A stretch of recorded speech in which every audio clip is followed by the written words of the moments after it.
Hey, what's up everybody? It is your host, missedconnection. And yes, it has been a hot minute since I've seen you, but we are working hard behind the scenes. Platform is done, apps are in the process of being made. Let me give you a little sneak peek as to what's going on. We've all had those moments. Now missedconnection makes it simple. Just a pin on a map, a bar, a concert, the subway, airport. Alright, I think that's enough. So we're going to start off with the typical Miss Me, what I love to talk about, misconnections that I love reading. Here's a new one.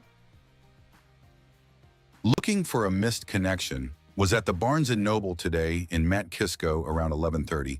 I asked you to pick what book I should grab, and you picked the white one. You were absolutely stunning. I got halfway home and came back to ask if I could give you my number, but you had already left. Seemed like you go there somewhat frequently to get some work done. If anyone knows who that might be, show them this. All right, you can see this was a misconnection that was posted on Reddit. So let me give you my opinion. Why are you not describing this beautiful woman? Like, how are people gonna find her? Or say, hey, was this you? Blah, blah, blah. You're always there. I'm sure there's more than one person that's always there, so you might want to give a little more detail. All right. So let's move on to the next one. This is asking for relationship advice. So let's just get into it. I'm 24-year-old female boyfriend, 27-year-old male, of 4 months, said I looked like I belonged in a whorehouse.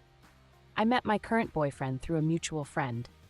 We reconnected recently and began dating, but from early on, he's had recurring issues with how I dress. The first time this came up, I was getting ready for his friend's birthday at a bar.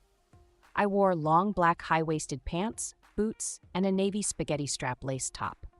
I have a small chest, so nothing was revealing or inappropriate. My boobs were completely covered. When I asked him how I looked, he seemed uncomfortable. After I pressed him, he said I looked like I was ready to go to a whorehouse.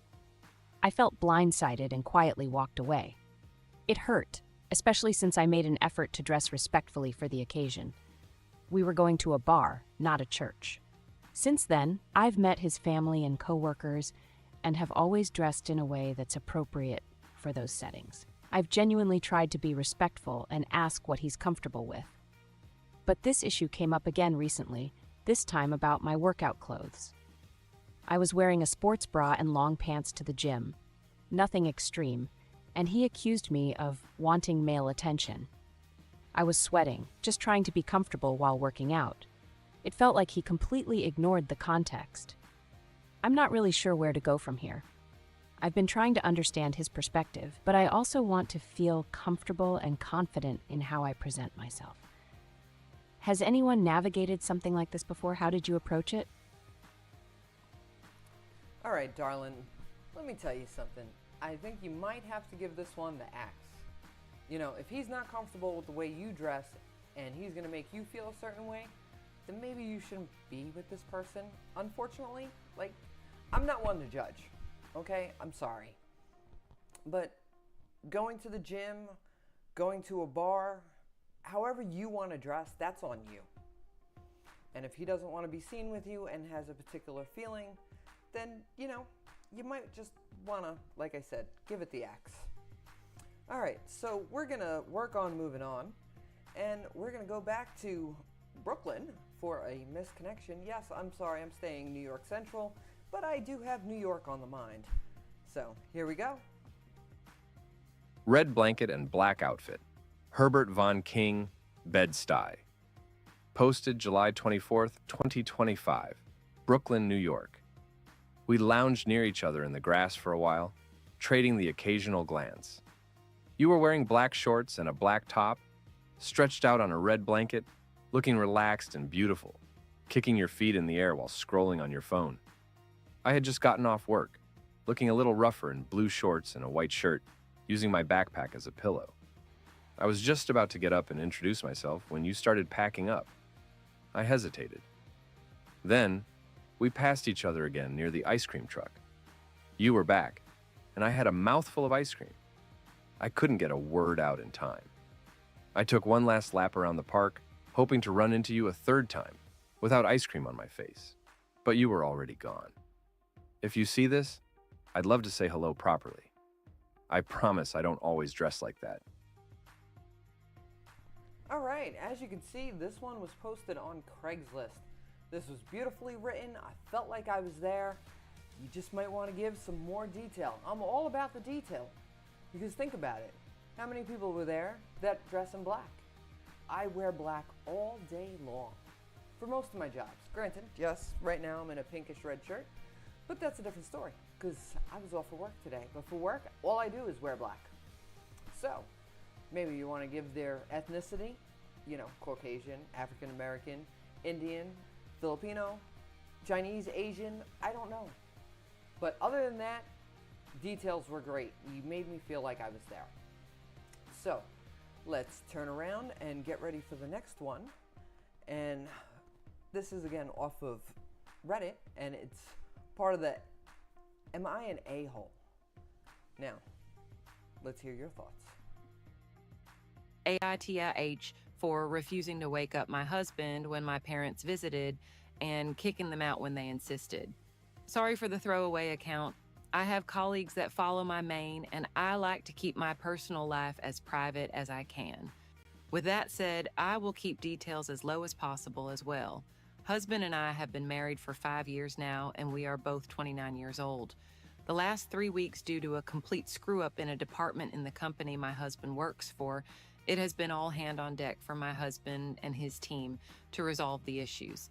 My husband has been working 18-hour a day, and even some days not even coming home, working throughout the entire night and into the next day. I don't know much about the issues exactly, but what I do know is that if they do not resolve the issues, it will be a $50 million loss for the company. The issues are not the result of my husband or anyone in his team, but they are the ones that has to fix the issues. I can see the exhaustion in my husband's face when he comes in as 2-3 in the morning when I'm awake and leaves at 7 again.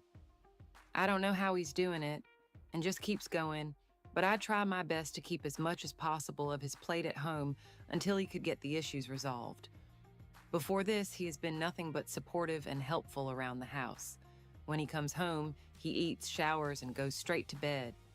I have found him some nights literally sleeping at the table while he was busy eating when I went down to check on him because he wasn't in bed yet, and I got woken up or him passed out on the foot of the bed with the shower running and him still in his work clothes. 2 nights back, he got home at around midnight, which is late but was too early from when he normally get back, and I thought something bad happened because he looked like a ghost, but through his exhaustion, he gave me this massive smile and said, "They did it and everything is done." He told me the boss gave them each a couple days off and he only needs to be back in the office next week, Tuesday. He ate dinner, took a shower, and got into bed. I got up the next morning around 9 and made breakfast. I thought about waking up my husband but didn't and let him sleep. Around 12, my parents visited me. I normally work from home, and they do visit from time to time, seeing as I'm 6 months pregnant as well. I greeted them, and we sat down and had coffee. Around 30 minutes into their visit, they asked where my husband was because they saw his truck in the driveway. I told them he was still sleeping. My mother gave me a look and said, "It's unacceptable for my husband to still be sleeping past 12, especially with a pregnant wife, and I should wake him up." I told them no, and to leave it, and then explain the full situations of what happened the last 3 weeks to them. They didn't budge and insisted I wake my husband up. Apparently, it's not right for him to sleep in with a pregnant wife. It went as far as my mother standing up and saying, if I wouldn't do it, then she will go and wake him up. I stood up and blocked my mother from going up the stairs and told my parents if they find it so wrong for my husband to get proper sleep after 3 weeks of barely any sleep, they should leave our house, because I will not, and I refuse to let them wake him up as well. I told them, I will let my husband sleep until he wakes up himself. I will not disturb him, and I will not allow anyone else to disturb him. They asked if I am kicking them out, and I said yes, if they can't respect my request to leave my husband alone and let him sleep, they are no longer welcome. Their whole visit lasted around an hour. Around 3 p.m., I got bombarded with texts from other family members, berating me for kicking my parents out of our house, even my sister and brother berating me for doing it. telling me I'm the a-hole for kicking them out for just trying to help. Even after C explained the situation, some family members are still on my parents' side saying I overreacted by kicking them out because they were only looking out for my safety seeing as I'm pregnant. Edit. Unfortunately, I have a family is somewhat close and loves to talk. Secrets don't stay secret in this family for long, especially with my aunts and cousins that can't keep anything to themselves. As soon as they know something, everyone else has to know it as well. Bit of extra information I see kept getting asked.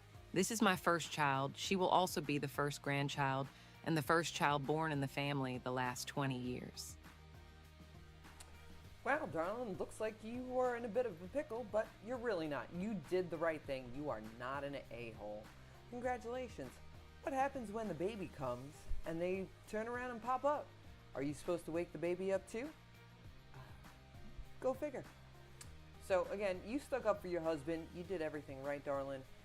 And you're not the a-hole. Here's the other thing with your family. They still think of you as their adolescent child. Guess what? You're not. You're an adult who's about to have a baby. Congratulations. They need to understand and respect that. So, let's go on to back to my favorite, another misconnection, this time from Sarasota, Florida. Uber, Ride Sarasota, Florida, posted July 25th, 2025. Far-fetched you gave me an Uber ride home on July 24th. You were from Alaska and your name was Paul, but I thought it was Evan. I would typically never post on Craigslist. Yikes. But there was something about you. When I got into my house and shut the door behind me, I regretted not asking for your number. I know because you were Ubering it's against the rules to flirt, but if you felt the same way I did, please reach back. It's so lonely out here, and it seemed like we both shared that. All right, as you can see, this was posted on Craigslist. Now, the reason why I do these screenshots is because you see that they're up. I'm proving it to you. But do you know how many times I've gone back and they've gone away because somebody's flagged them or whatever the case may be? So this is why I do take screenshots so everybody can see. Now, to the person who posted this, you need a little more information. I'm always down about the information. Why don't you tell us what kind of car they picked you up in? You know, how many Uber drivers are there in Sarasota? A lot, probably. How many of them are named Paul? Paul is a common name. So you might want to, add something a little more. Like the color of the car make, model, I don't know. Just give us a little bit more. All right, so we're going to get to letters never sent. Now I've sent not sent, obviously, but I've written quite a few of these. So let's give this one a listen. Dear R, I am writing this not to change anything and not to send it. However, I wish I could. I never got the say I wanted because I had to let go. I miss you more. Dear R, I am writing this not to change anything and not to send it. However, I wish I could. I never got the say I wanted because I had to let go. I miss you more than you would know. I think you miss me just as much. The silence after I left you has not been nice. It has been so noticeable. Your absence is loud in every part of the day. I hate that I check my phone daily, hoping you would reach me through another channel because I blocked you everywhere for your own sake. Loving you was not a mistake. It was the greatest and one of the worst things that have happened to me. The love we shared for each other was real. I still feel your presence when I am alone with my thoughts. You are such a strong woman, funny, creative, and stubborn at the same time. You understood me in a way only select people do. You also said during the breakup that you do not have anyone to fall back on. I know. But what could I have done? I couldn't lie to you, or myself. Love does not conquer all, especially if you love your religion more than me. When I said I couldn't convert, I never meant to hurt you. I had to release you. I was walking away from something beautiful, because something from the 7th century was a roadblock in our love. I tried hard. I tried to believe, but it never clicked. I couldn't leave behind my identity or family and wanted to stay true to myself. I think about you every minute of the day. I wonder how you're doing and where you are. Whether or not you see me as the person who broke up with you out of necessity, you couldn't fully understand my perspective, and you thought it was easier than it really was. I wonder if you still hope, because I do. But hope is dangerous. How will we ever reconcile without either of us losing our identity? Could we ever find our way back to each other? I wish so, but most likely not. Love doesn't always win. External factors make it difficult. I still believe in us, but that hope should die down. Not that I don't want to get back together, but because we have to go on our own journey and find love again in due time. But I really hoped that love was between us. If this is the end of our love, know that I will never forget you. I'll carry your memory with happiness. You loved me so much. I loved you so much too. I will never forget that.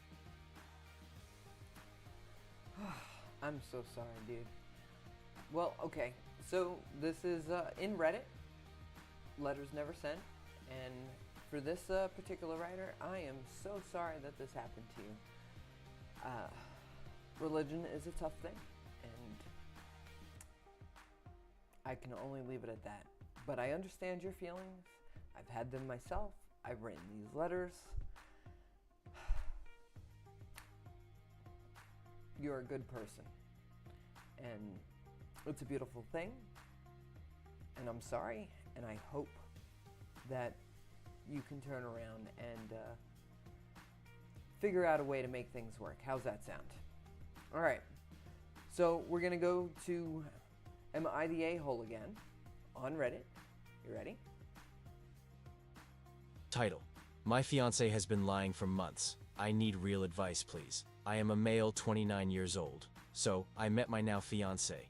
She is female, 26 years old, about 3 years ago through mutual friends of ours. She was very innocent, didn't drink much, didn't smoke, never done drugs. We had a really good relationship and everything was going great, hence why I asked her to marry me. We moved in together around the same time too. She has a daughter, 7 years old, that lives with us too.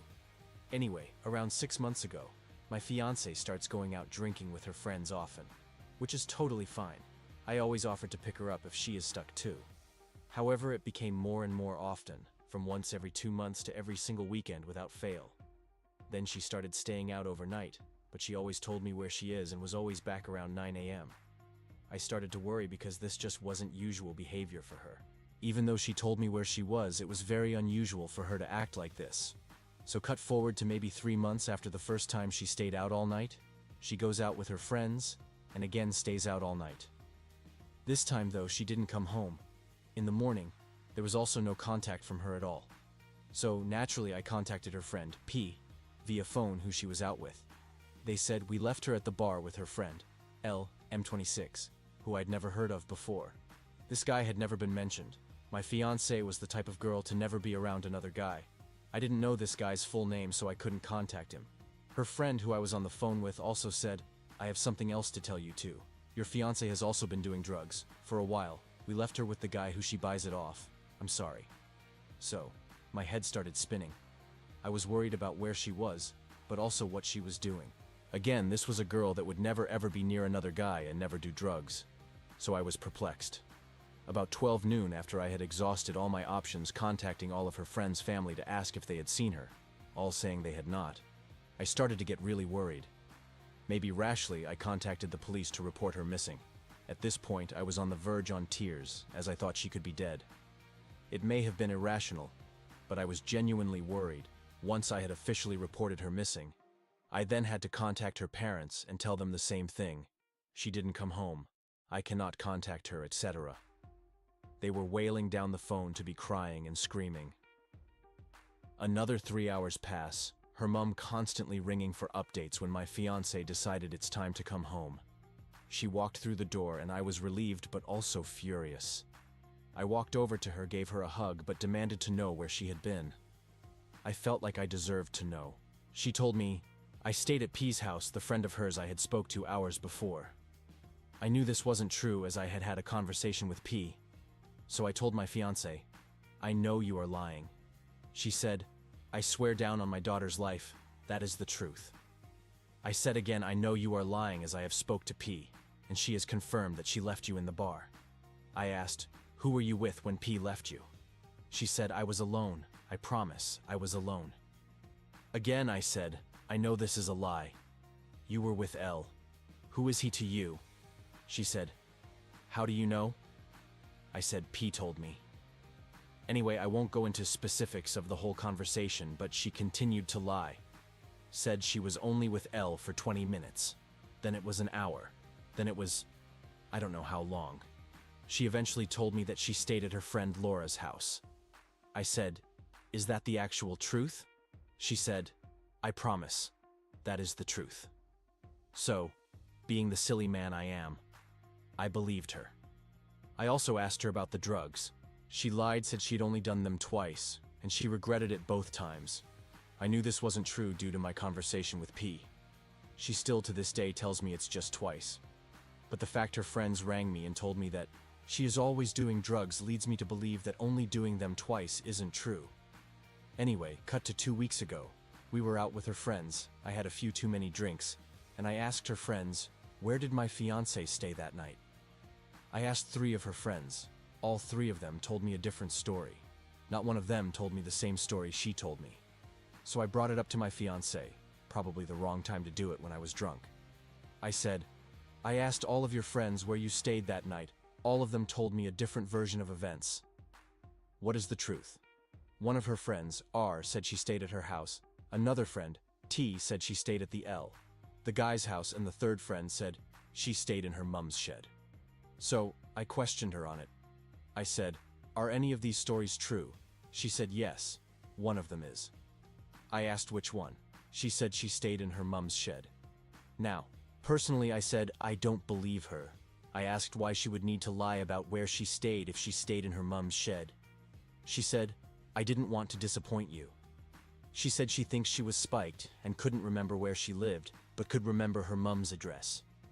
This is the story she is stuck with. She stayed in her mum's shed, she had only done drugs twice, and she was only with L for a bit, but didn't stay at his house. So now on Monday of this week, she said she is going out with her friends on Saturday. Naturally, I am worried about this. After everything that has happened, I am worried. But I said, no problems, go out, enjoy yourself. Inside, I don't really want her to go out, but I am not here to control her and tell her she can't go out. I just asked her respectfully, after everything that has happened, if she could please come home after her night out. I feel like this isn't a big ask, as my thoughts are you would want to come home to your fiancé. She tried to tell me from her point of view, that if she stays at her friend's house and tells me that it isn't a big deal as she is telling me where she is. I tried to explain to her that after everything I have some trusting issues. She just laughed at me. Like laughed directly in my face. She said she understands that I have trust issues, but said if she is having a good time with her friends, she doesn't want to come home just because I want her to be at home. She isn't going to ruin her night out because I want her home. I felt like a lot like my feelings are invalid because she wants to have fun with her friends, and I would be getting in the way of that. I am not a controlling person. I don't have access to her phone. I don't know her code for it either. I have never looked through her phone, but since this has all happened, she is ultra protective of her phone, which she never was. She is always on it, texting, on messaging 24/7. The phone does not leave her side. She even puts it under her pillow when she sleeps at night to keep it protected. Also, she deletes messages on her phone, often too. I have seen her do it. She says it's part of her OCD, which I understand, but she is constantly deleting messages. I am not sure if I have just noticed it more because there is a lack of trust, but it feels like she is deleting messages constantly, multiple times a day. She will send a text, then immediately delete the text chain. It gives the impression that she is hiding something, even if that isn't her intention. In her words, she didn't lie about doing drugs. She evaded the truth. We had a conversation the day after she had done them, before I knew she was taking them. I said I would never do drugs again. I did them when I was a teenager. It doesn't appeal to me, and she said I would never do them either. Just the day before, though, she was doing them. So her thought on it is she didn't lie, as I didn't directly ask her if she has done them, She just evaded the truth. So, my questions are, is it okay to not trust my fiancé? Is it normal for wanting her to come home after a night out? Not wanting her to lie about where she has been and who she has been with? Lastly, is it okay for feeling uncomfortable that she is constantly on her phone texting, messaging 24/7, and deleting all her messages? What should I do? My brain is telling me to leave the relationship as it is so toxic. The lying, the deception, and the clear lack of respect for my feelings. My heart is telling me to stay with her. In all honesty, I love her. I love her daughter too. I see her as my own daughter and protect her as if she was my own too. Any advice, guidance, anything at all, please help me. Alrighty there. Oh man, I am so sorry.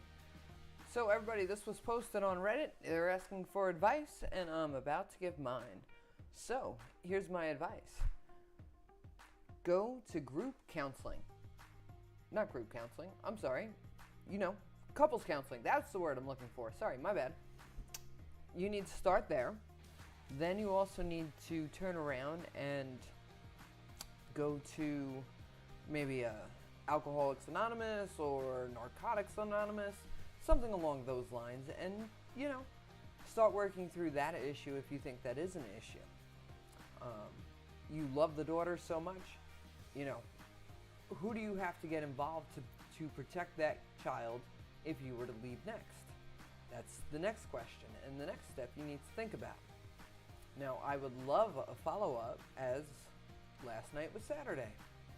So, alright, on that note, we're going to get ready to go to the last and final one, which is a misconnection, because we all know how much I love those. Here we go. Clifton Gym Encounter. Clifton, New Jersey, posted July 25th, 2025. I've seen you randomly for a while now, me being a guy and you being a beautiful woman. But I'm really focused on my workout in the AM to get it done and head out to work. This will probably go into the void and it's all good. Never done this before. I figure this may be an interesting outlet for some randos to see, huh? Anyways, too shy to really start a conversation, but wow, you are incredible looking with that dark hair of yours. One time I was walking to my car after working out, and you and your Middle Eastern or Indian friend, who is equally stunning, was by a car talking, and I almost walked into the wrong car, lol. Keep doing whatever you're doing. Alright, as you can see, that is posted on Craigslist, and yes, I'm throwing it up there because, again, people turn around and flag them and then they go away. Now, to the person who wrote this, it's cute, it's good, but how many friends have an Indian friend, or Middle Eastern, or whatever the case may be? You're not describing the actual girl, you're not telling us the gym, because I'm sure there's more than one gym in Clifton, New Jersey, considering I used to go to Jersey all the time. There's gyms everywhere. So, on that note, you might want to rewrite it just a little bit. To everybody else, leave some comments below, and if you think this sounds like anybody you know, turn around and share it with them. And I will see you next time. Have a good one.